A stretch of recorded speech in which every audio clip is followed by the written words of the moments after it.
Story 1. I am setting up tower gardens for salad greens, onions, small carrots, herbs, and other lightweight produce. I am trying out potato towers this year and doing raised beds for tomatoes, cucumbers, watermelon, and everything else. My backyard will eventually be taken over by garden vegetables, but we will not pay full price for produce. Story 2. Snap peas, carrots, parsnips, potatoes, garlic, onion, tomato, peppers, corn, beans, dill, broccoli, cabbage, cauliflower, and much more. I am lucky and have a bit of land, though. Story 3. Sprouts, which currently include wheatgrass, lentils, and broccoli. The harvest cycle is less than 1 week, so it alternates with others. Radish, alfalfa, mung bean, and a salad mix. Microgreens, 2 salad mixes, spicy and mild. Fruits, lemon, orange, grapefruit, pomegranate, fig, prickly pear, grape, strawberry, and dragon fruit. Tomatoes, okra, onions, beans, kale, rosemary, chives, sage, parsley, basil, and bell peppers. Story 4. Potatoes, tomatoes, peppers, onions, basil, and dill.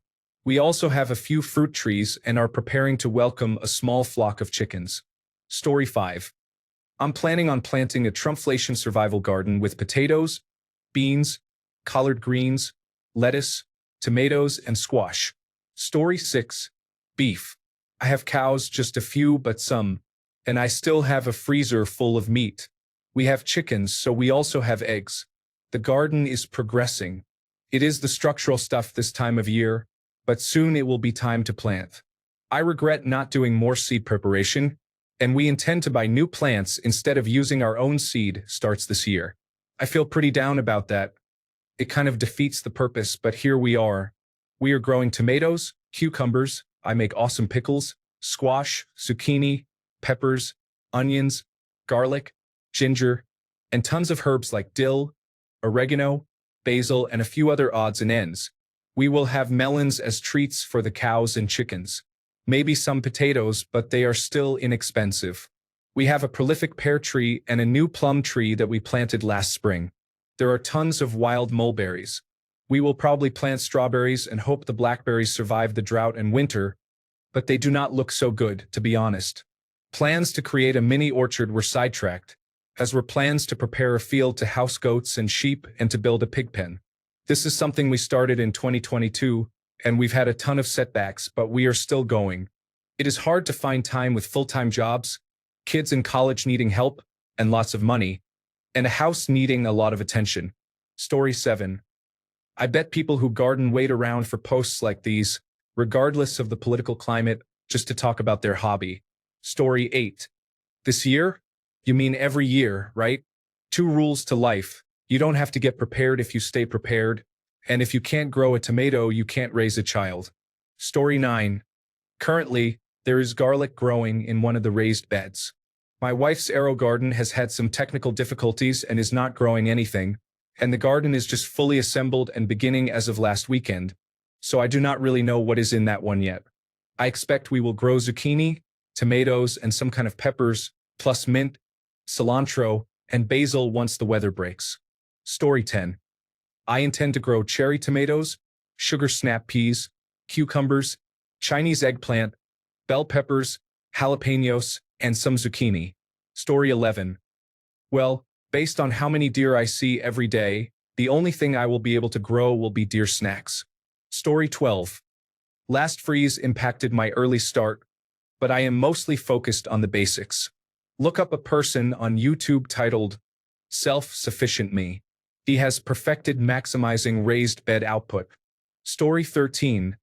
My daughter grows a small backyard garden every year. Her husband already has it plotted out. It is going to triple the size of her other gardens. The plan is for green beans, peppers, potatoes, squash, cucumbers for pickling, carrots, broccoli, tomatoes, and 2 rows of various herbs. I bought a small chest freezer last October, so we plan on filling it up with this produce. We are also looking into getting a half side of beef and a half side of pork to split between households. Hopefully, it all goes as planned. Story 14. It mostly depends on the location and temperature. My widowed mother is a gardener, but she had to restrict what can be grown because of the climate. Story 15. Sunchokes, if I can try one, and see if I like them as a potato substitute. If not, then potatoes for sure. More tomatoes and brassicas. I have mushroom logs still producing for a few years, but may get another batch going next month. Story 16.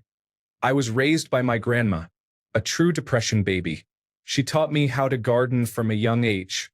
Without further ado, potatoes, carrots, onions, cucumbers, tomatoes, beefsteak and Roma, peppers, cabbage, green beans, and Brussels sprouts. Story 17. I already had a garden I started during the pandemic out of boredom. If it is anything like previous years, it will be a feeble crop of tomatoes, cucumbers, and peppers that are too hot for me to eat, along with some other random things. I have a peach pit in a wet paper towel in my refrigerator that I am hoping will sprout, so I can plant it in my garden, but I am not very hopeful about that one. Story 18. Garlic, onion, spinach, lettuce, peppers, beans, radishes, and potatoes. Mostly beans. I like beans. Story 19. I already grow onions, garlic, tomatoes, assorted peppers, and lots of herbs. I am going to add potatoes this year. Story 20. We had a nice mix of lettuce last year, green beans, an assortment of peppers, fresh herbs, and tomatoes. This year, I want to have my green beans, add carrots, stagger my lettuce better, and once that is done, I will see what I have left to work with, maybe potatoes or onions. Story 21. Green onions, tomatoes, cucumbers, and string beans are pretty hardy and easy to grow indoors. So are herbs like basil, lavender, and rosemary. Story 22. As a homesteader, I focus on everything. I have geese and ducks for eggs and meat. I am getting some more chickens because I made a mistake and let a section of land get overgrown, so they will be clearing that. I expect to get a substantial amount of eggs from them. Optimistically, this might be the first year I get apples and almonds from my trees. Summer squash and beets are going to be my main focus. I have saffron and garlic planted from last fall. However, because I am like a kid in a candy store when it comes to seeds, I also plan to plant sesame seeds, lapini beans, buckwheat, flax, pumpkin, and cucumber. Story 23. Some of the usual activities I engage in every year, although I may expand my area and am even considering learning to preserve food. I know preserving is not difficult, but I have just never felt the need. Story 24. One-bedroom apartment with a spoiled, rotten Siamese mixed cat. I am growing leftover rice and beans in a field full of failures nowhere to be found. Story 25. We are starting by moving somewhere that permits us to grow a garden. Our current rental has a clause in the contract forbidding it. I took issue with it when we first moved in but felt somewhat powerless to do anything since we really needed a roof over our heads more than anything. But now, at the very least, a garden will give me something to focus on keeping alive aside from my own depressed, anxious self. Story 26. Lemons and schadenfreude.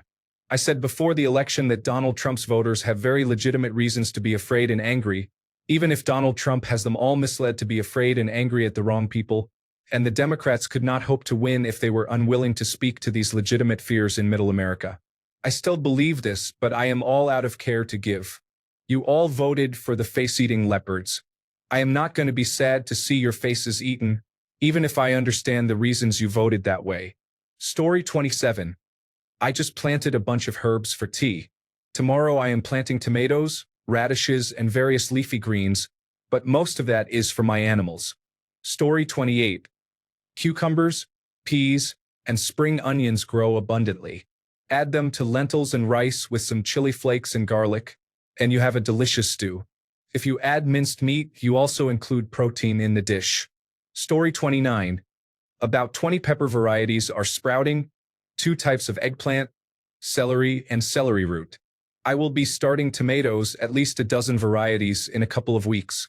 I have lettuce and spinach, as well as 2 cherry tomato plants in my winter garden in the basement using hydroponics. Beans, watermelon, corn, cucumbers, onion, leek, chives, and garlic will all be getting planted later in the spring. Strawberries, apples, peaches, and apricots will begin blooming in the next month or so, and the asparagus will sprout. I have been doing this for years and can largely stay out of the grocery store during the summer. I forgot herbs, carrots, radishes, potatoes, and a single zucchini because I only have so many neighbors. Many of these plants are simple to grow. Nearly anyone can do it. Story 30. Tots and pears? I hear bootstrap trees take a couple of years to mature.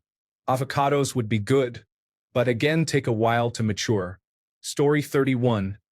Giving three sisters another go. Planting turnips and radishes. Those always seem to grow well for me. My lettuce has sprouted but seems to have stalled. Story 32. Planning for a variety of vegetables including greens, tomatoes, peppers, and squashes. I have planted enough garlic for a year and I want to try corn and a few others. However, I am specifically itching for fresh radishes at the moment. As soon as the ground thaws. Story 33. I am glad I am not the only one who realized I better start planning for things to go wrong last summer. I am in 6B, kind of smack in the center of New England. I planted thyme, rosemary, sage, and a Carolina Reaper in the early summer, which I cut back and brought in to overwinter. Late last summer, I planted All-Star and Eversweet strawberries, about 6 or so. One All-Star took off like crazy and shot out a bunch of runners, which I pinned to the soil and rooted, which gave us 3 plants total before the first frost. Later in the fall, I grabbed some inexpensive steel raised beds and planted hardneck garlic and heirloom French gray shallots, which I am beyond excited about since the only shallots I've had are the hybridized red shallot types. While they are still one of my favorite ingredients, I have heard that nothing compares to true shallots in terms of flavor. I also picked up some lights and a germination station. Currently, I have Walla Walla onions growing on one half and a range of peppers on the other side, including jalapeno, sugar rush stripey, lemon habanero, aji carapata, 7-pot bubblegum, and some mystery ghost seeds I received from a friend. After that rotates out, I will plant Roma tomatoes, cabbage, and herbs. I will also be laying down a row or 2 of potatoes. I am thinking Clancy and Kennebec so I have a good fryer and a good creamy type. The last plan is to plant some asparagus crowns and raspberries down by the tree line. The only rule is my husband does not want me to kill the tiny patch of phlox that migrated from one side of our walkway to the other. Other than that, the front yard is our domain, and I intend to utilize it as fully as possible. Let us address this situation. The resistance is growing. Story 34. Converting my whole front lawn into an edible landscape. I replaced ornamental bushes with blueberries, planted herbs everywhere, and added rainbow chard instead of flowers. My homeowners association hates it, but technically they cannot stop me because of the Food Freedom Act in our state. Story 35. I am growing just about everything I can. I am going to help the little old lady across the street from us and a multi-generational household down the street from us. Get your hands on medicinal seeds. There is a soil deal going on in parts of Georgia, 1,500 pounds of vegetable soil for $200 delivered. Can and freeze as much as you are able. Check on your neighbors. Story 36. I know I am going to get diverse views for this, but the Farm Bill is a huge scam. Allow me to explain. I am not against farmers, certainly not. If anything, farmers are a vitally important part of our society. What is a scam is that a program which was intended to support small family farms has been perverted into a handout to large agricultural companies and foreign investors. Companies like Archer Daniels Midland and Cargill pay an artificially low price for commodities, courtesy of the taxpayers, because farmers factor in the subsidies given to them by the Farm Bill. If it costs a farmer $10 a bushel to grow corn, they know they can sell it to Archer Daniels Midland for $8 a bushel because good old Uncle Sam will pay them $5 per bushel. Also, where does a lot of this super cheap corn go? Well, it gets exported because where else are you going to find corn that cheap? Thank you, American taxpayers. A much better solution would be for large agricultural companies to pay the farmers a fair price and stop freeloading off the government. Story 37. After browsing rare seeds and their thick paper catalog and going on a minor shopping spree, I am convinced many farms were started by overzealous home gardeners. Story 38. I was excited to create a decent garden with common vegetables such as carrots, lettuce, and onions, along with some herbs. Between Dr. Bill's and a lost tax return, it looks like the potato farm returns. There are no spare funds to expand. Story 39. It is a bit too early to be discussing that. It is seed starting season at best for those who grow from seed, and many just buy seedlings. I grow mainly fruit and vegetables, plus some flowers for decoration, but my garden this year is basically my garden from last year. Story 40. I grow Roma tomatoes. I can pick a bunch, like 10 to 12, parboil them so the skins slip off easily, then seed them and pop them in the blender with fresh herbs I grow. I saute a little olive oil and garlic, then pour in the fresh tomato puree and cook until it doesn't taste raw. The herbs I grow are basil, oregano, thyme, sage, and rosemary. My son grows hot peppers like dragon's breath. They are too spicy for me. I grow things that are expensive in the stores. Story 41. We need to stop subsidizing businesses. Agriculture is a business. As for my garden, I always grow copious quantities of winter squash. Story 42. I was able to get funding as a home gardener. To answer your question, this year I am attempting garlic, giving onions another solid attempt, and considering a good amount of corn. Then I will also plant tomatoes and peppers like every year. Additionally, I am growing herbs because I have big plans for my canning season. Thanks a bunch for sticking around till the end of the video. Remember to subscribe, and until next time, stay awesome and goodbye.